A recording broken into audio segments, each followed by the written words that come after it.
Hello. What the?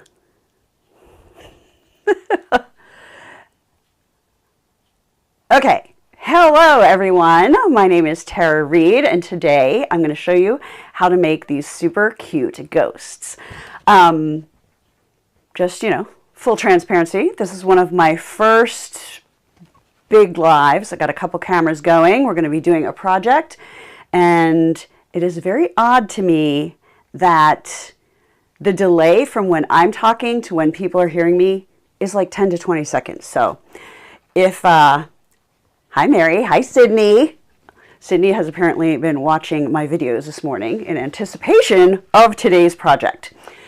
So anyway, I am an artist and a fabric designer with Riley Blake Designs, and today's project combines my two favorite things, crafting and fabric.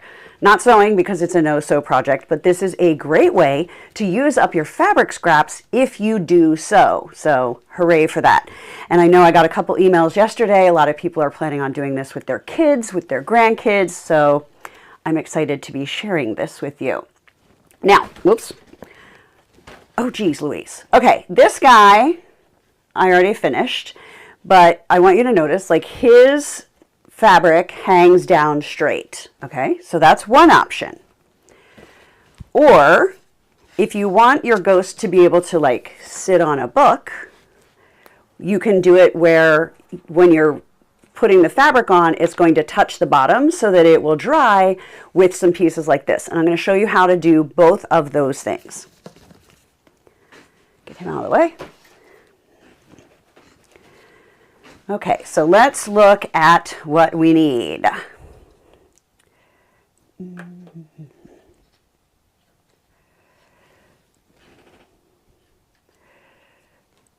Okay, here is what we need. You're going to need squares of fabric, and it's very random for what size squares you're going to need. This is a 15-inch square, and this is the size that I used to make this ghost. I'm trying to learn my technology. I want it to be picture in picture. Okay, there we go. I think you're going to see two angles now. Hopefully not just the top of my head. Okay, so this is a 15-inch square. This, I think, is like a 13-inch square. And this is a 9.5-inch square. This one was made with a 10-inch square. So you can really see the differences. Hold on. Oh, where's my big guy? So that's kind of the difference in size. Okay. Let me ask you, I'm trying to figure this out. Can you see, tell me in the chat if you can see the top view as well as like coming forward towards the project. That is my goal. But it looks like you might be seeing two top views, but I don't even know how that happens. All right, so you let me know that, I'll keep going. So the size of your fabric really just depends on A, how big you want your ghost to be, and B, how big your fabric scraps are. So because we've already made two white ghosts, we are going to make some fun ghosts. All right, so you got two tops. That makes no sense. Let's see.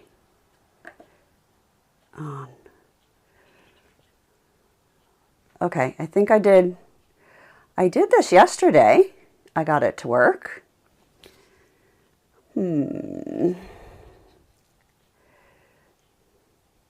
Oh, now it might be right.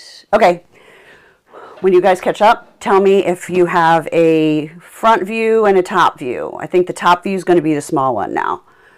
Technology. Okay, cool. Thank you, Jen. I'll go over the rest of the materials. So then you also need starch.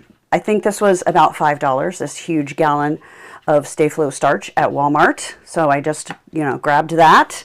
Then I'm going to be using tacky glue. You could also use a heat gun to put the eyes and everything on when it is done. Some fishing line, also inexpensive to buy pretty much anywhere and fun for when you want to hang things that you don't see. One tip, I always put painter's tape on the end of it so that I can find the end of it, because I'm getting old and my eyes are getting old and it's hard to find the end. So I always do that to know where that is.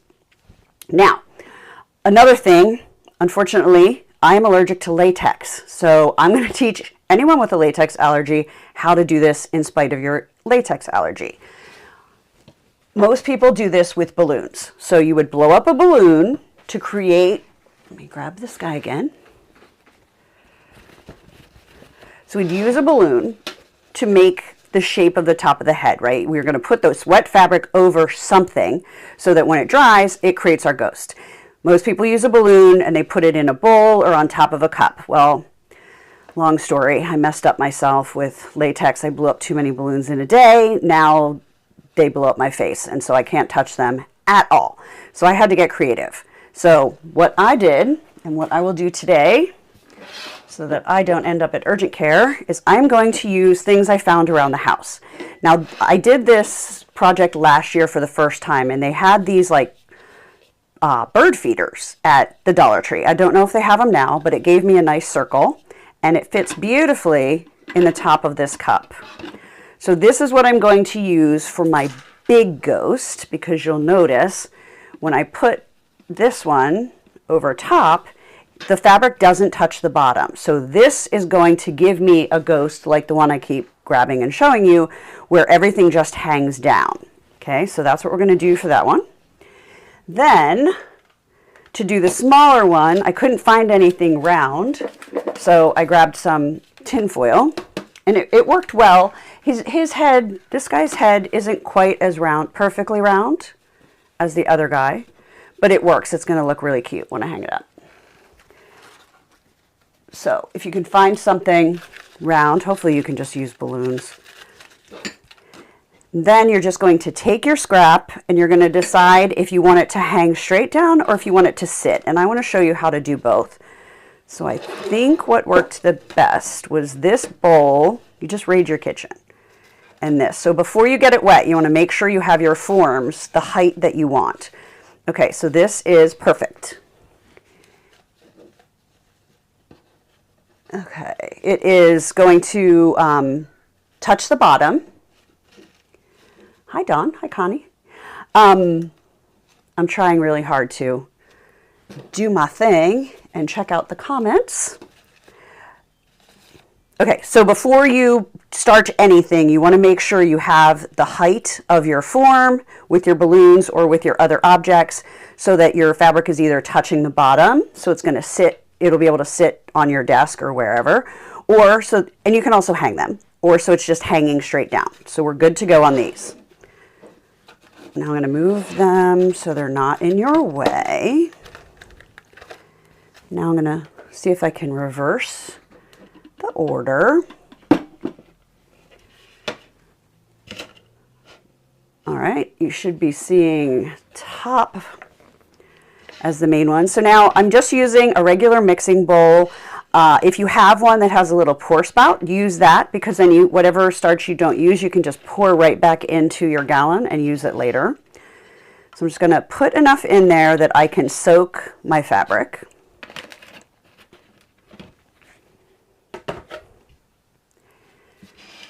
Oh, and I'm working on a cookie tray to protect my space, because there will be a little bit of starch dripping, and as it's drying, the starch, if it's touching, the starch is going to be on here. And I liked using the tray so that I could then move it from where I originally created it. So we're going to do the big one first.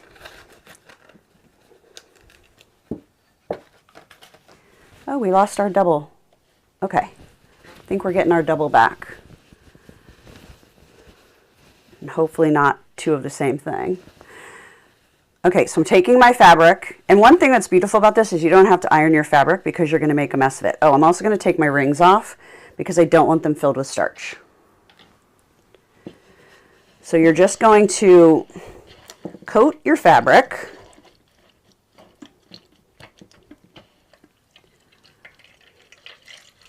Oh, it's two top views again, darn it. And now I'm covered with starch. Okay, hold on a second. What What's happening? Oh no, now my computer's turning off. Ah! Okay. Don't. Okay, wait. One. Oh, that changed the whole thing. I don't understand. Okay, well, we're just going to go with one view because we got starch everywhere and we got to keep moving. So I have coated this with starch, and then I'm just going to wring it out because you don't want it too drippy.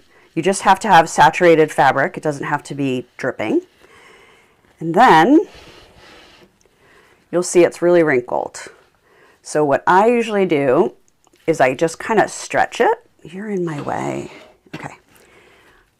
I stretch it in all the directions, and it was much more, the wrinkles were a lot more visible when I did white than they are on this one, but it's going to dry with wrinkles if you have it really wrinkled. It's pretty much going to dry however you set it, right? So I just kind of stretch, get you out of the way, bring you back. Now we're just going to put it on the form. Now you don't want to just leave it like that. We have to get this more creative. I really wish you could see both angles. Hold on, let me work on this again. This is the beauty of live, right? It's not perfection. On. Do that. Oh boy.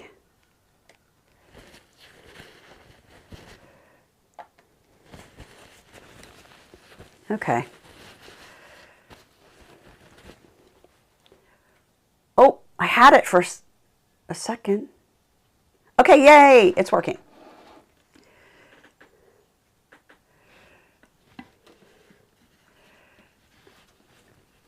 Okay. Oh, thank you. Sydney likes my fabric. This is one of my ghost fabrics from Riley Blake Designs. It came out last year, part of the monthly placemat program that I did. But before I talk more about that, let me show you what I'm doing.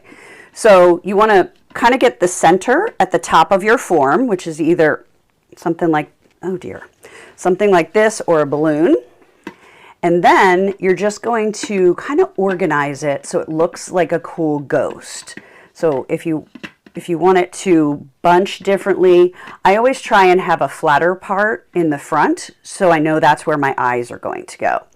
So if I spin this around, you'll see it's just hanging nicely, because these things, when you hang them up, are going to spin. So you want to make sure you just have it organized the way you want it. And that is done.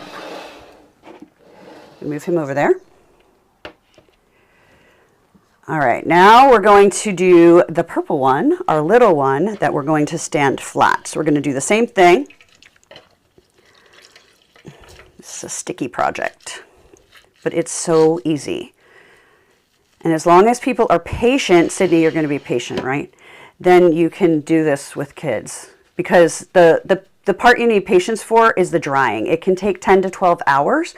We did put the white ones out in the sun because it was sunny in Portland and kind of warm yesterday, miraculously. And that did make it dry faster. And I don't know, you might be able to dry it with a hair dryer. I haven't tried that, so if anybody does, come back and let me know how that works. All right, so we have this one ready. I got to get my pieces. So same thing, I just want to get the middle on that foil. And this one requires a little bit more finessing than one that hangs straight down, because we want to make sure it has some of these cute folds, right? Just how it's draping. And then also kind of control how it is hitting the bottom, because this is going to be, it's going to dry like that, so that you can just sit it on a book or your desk, or you can also hang them. It'll just give a little bit of a different look. So I'm just kind of looking all the way around and making sure I like it, making sure I have the four corners that are going flat, because if you only have 3, it's not going to sit on anything very well. And then also making sure I have a space where we can put the eyes. Okay, give me 1 second. Gotta get I planned ahead. I got baby wipes so I can wash my hands before we do the next part.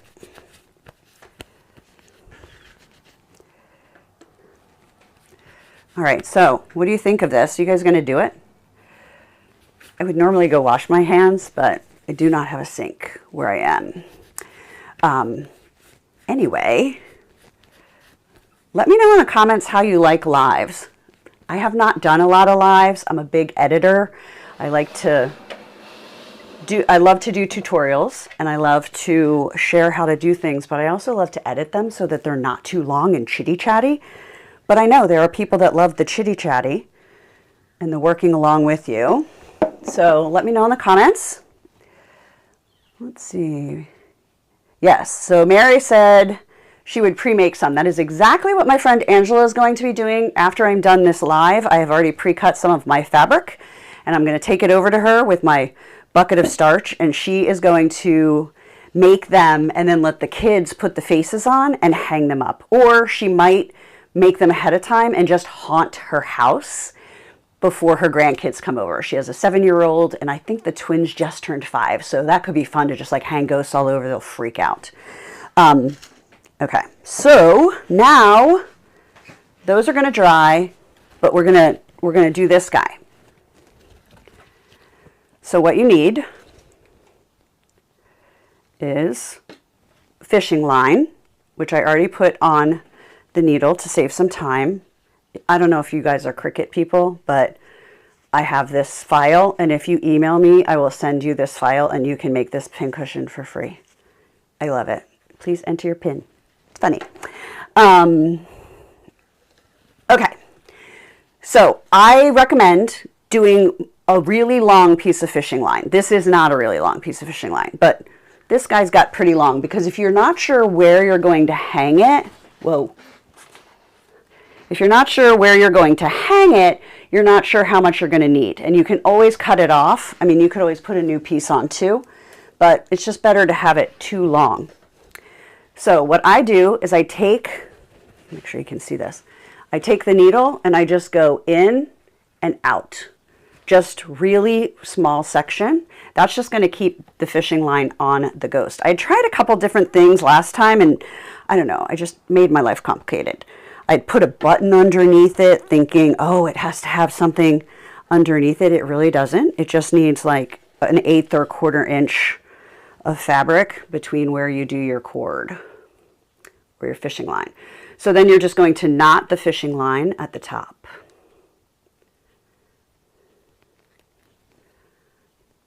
Easy. You can also, I don't know, I put a piece of tape on the other one just so I knew where it was. We're not going to do that for this one. Oh, you're not seeing him. Okay, let me switch camera angles again. There we go. That's better. All right, so now we need to make eyes. This guy has felt eyes. Trying to get him so you can see him. See? Felt eyes. Or I grabbed a bunch of googly eyes from the Dollar Tree. I mean, look at that. You get a lot of googly eyes for $1.25. So we could do googly eyes, and I'm going to let you guys vote on which we want to do. So let me know in the comments, do you want me to put Google eyes on him? I think the big ones are the best. Or do you want me to make felt eyes? So this would be him with Google eyes. And I don't know if they would really like move when he swung around.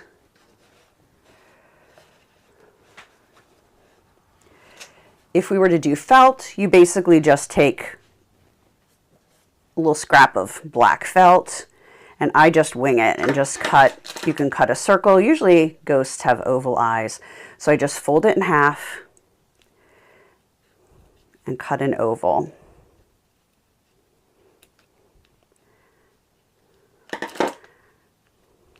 And then if I'm not happy with the shape, like that's not the best shape. All right, Sydney's voting for Google eyes. Anyone else have an opinion? Or are we going to go with our 8-year-old? I think we're going to go with the Google eyes because we already did a felt eyes, but that's how you would do felt eyes. So this would be felt eyes. You could also do, no, hold on. I almost ended. That would be sad. Okay, you can also do like a mouth. That would be really cute. But we're just going to have these guys have eyes.